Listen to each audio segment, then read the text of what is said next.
돈 몰리는 EFT 파킹 통장 아시나요? KB자산운용이 올해 첫 금리형 상장 지수 펀드를 내놓고 파킹 대전에 본격 참전한다. 최근 증시가 연일 하락세를 보이면서 안정적인 수익을 낼 수 있는 파킹형 ETF로 자금이 몰리는 가운데 운용사 간 경쟁도 한층 격화될 전망이다. 18일 금융투자업계에 따르면 KB자산운용이 국내 최대 민간 지수회사인 FN가이드의 의뢰에 개발한 FN가이드 CD 금리 투자 지수가 지난 8일 공표됐다. KB자산운용은 이 지수를 기초로 한 금리형 ETF 출시를 준비 중이다.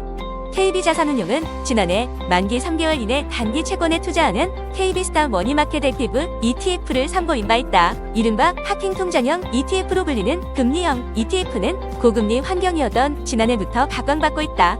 한국거래소의 2023년 ETF 상장 지수증권시장 결산에 따르면 지난해 가장 많은 자금이 유입된 상품은 삼성자산운용의 코덱스 CD 금리 액티브로 5조 8천억 원 가량 유입됐다. 17일 현재 순자산 총액은 6조 4,827억 원 수준이다. 앞서 2020년 상장한 미래액셋 자산운용의 타이거 CD 금리 투자 키스는 전체 ETF 순자산 총액 1위다. 지난해 초 3조 4,411억 원에서 7조 1,929억 원으로 순자산 규모가 급증했다. 삼성자산운용과 미래액셋 자산운용의 상품 모두 양도성 예금증서 91일 물의 하루치 금리 수준을 매일 복리로 반영한다. 하루만 투자해도 수익이 나고 만기가 정해져 있지 않다는 점에서 파킹 통장과 유사하다. 지난해 5월과 11월 키움투자자산운용, NH아문디자산운용도 각각 금리형 ETF를 상장해 후발 상품으로도 자금이 몰리고 있다. 현재 91일 만기 CD 금리는 연 3.72%다. 금리형 ETF는 연 3%대 후반 수익률에도 위험은 거의 없다는 평가다. 금리 변동에 따라 자본 차익이 발생하는 채권과 달리 CD 금리에 따른 이자, 수익만 수치있어다. 전균 삼성증권연구원은 기준금리가 여전히 높은 상황인 만큼 중앙은행의 금리 인하 시행 전까지는 초단 기물에 투자해 고금리를 향유할 수 있다며 CD 등을 기초자산으로 하는 ETF를 활용할 수 있는 시기라고 말했다. 반등 계기를 찾지 못하고 있는 국내 증시의 실적 악재가 겹칠 것으로 우려된다. 지난해 4, 4분기 이익 추정치는 연일 하향 추세다. 18일 증권업계에 따르면 코스피의 12개월 선행 영업이익 컨센서스는 최근 일주일 동안 0.28% 하락했다. 코스닥은 0.56% 낮아졌다. 대신증권은 전체 26개 업종 가운데 19개 업종의 이익 전망치가 하향됐다고 전했다. 2차전지 기대감을 불러왔던 화학업종에서는 롯데케미칼 마이너스 11.8%, LG화학 마이너스 7.4%의 부진이 예상됐다. 에너지 업종도 SK이노베이션이 6.9% 감소할 것으로 전망되는 등 전반적인 하향세를 나타냈다. 한화, SK, LG 등 지주사들의 이익 부진이 예고됐고 한화오션과 HD현대중공업 등 조선업종도 이익이 감소할 것으로 예상됐다. 철강업종은 2차전지 대표주로 탈바꿈한 포스코홀딩스의 하향세가 눈에 띄었다. 증시 전문가들은 반도체와 2차전지의 성적표에 따라 코스피 시장의 방향이 결정될 것으로 보고 있다. 해당 업종의 주축이 되는 삼성전자와 LG에너지솔루션은 이미 부진한 잠정 실적을 발표한 바 있다.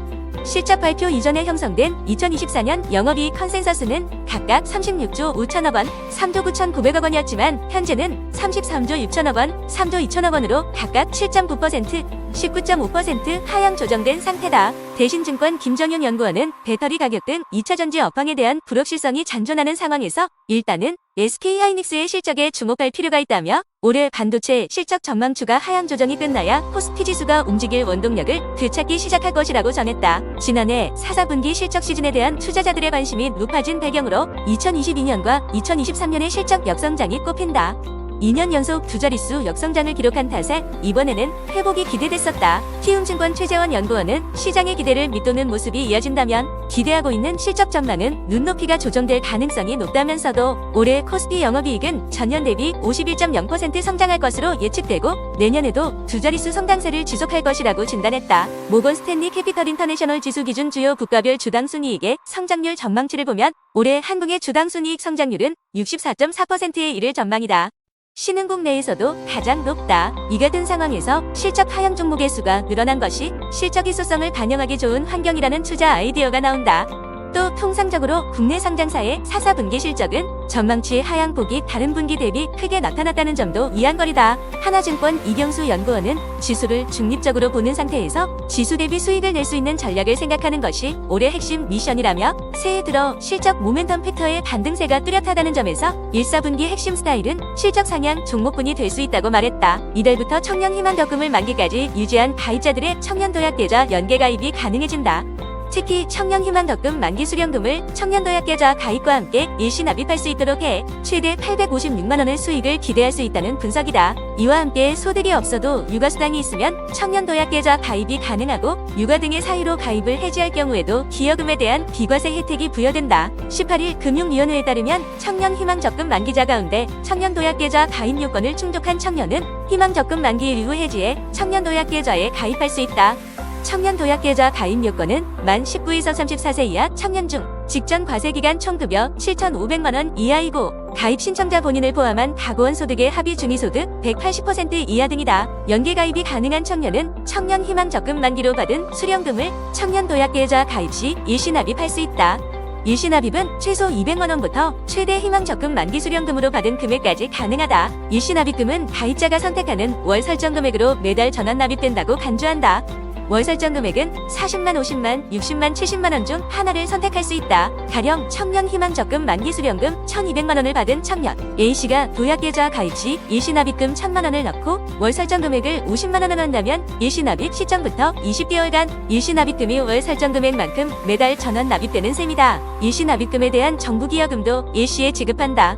정부 기여금 규모는 월 설정 금액과 가입 기준 개인소득에 따른 매칭 비율, 일시 납입금이 전환 납입된다고 간주되는 개월수에 따라 결정된다. A씨의 개인소득이 총급여 기준 2,400만에서 3,600만 원 이하라면 일시에 지급받는 정부 기여금은 월 설정 금액 50만 원 매칭 비율 일시 납입금 전환 기간은 46만 원이 된다. 청년 도약계좌에 가입하면서 일시 납입한 청년은 일시 납입금 전환 기간이 종료된 후부터 신규 납입이 가능하다.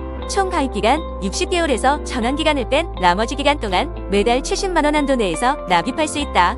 신규 납입 시 정부 기여금은 매달 본인이 납입한 금액과 납입일 기준 가장 최근의 유지심사 결과 가입일부터 1년 단위로 개인소득 수준 확인해 매칭 비율 조정에 따라 매칭 비율이 결정되고 매달 가입자 계좌로 지급된다. 청년도약계좌 일시 납입 시 만기에 얻을 수 있는 수익은 최대 약 856만 원으로 일반 적금 상품 기대 수익인 약 320만 원 대비 2.67배 수준이라는 게 금융위 분석이다. 금융위는 희망 적금 만기자가 만기 해지 후 바로 도약계좌를 개설할 수 있도록 오는 25일부터 연계 가입 관련 일정을 운영한다.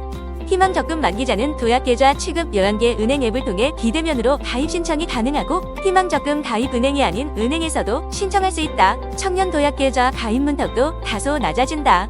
조세 특 내제한법 개정으로 가입 시점에 직전 과세기간 소득이 확정되지 않으면 가입 기준과 동일하게 전전년도 과세기간 소득을 기준으로 비과세 적용 여부를 판단한다. 일시적으로 육아에 전념하는 청년 가구의 경우 직전 과세 시간에 소득이 없어도 육아휴직급여나 육아휴직수당이 있으면 도약계좌 가입이 가능하다.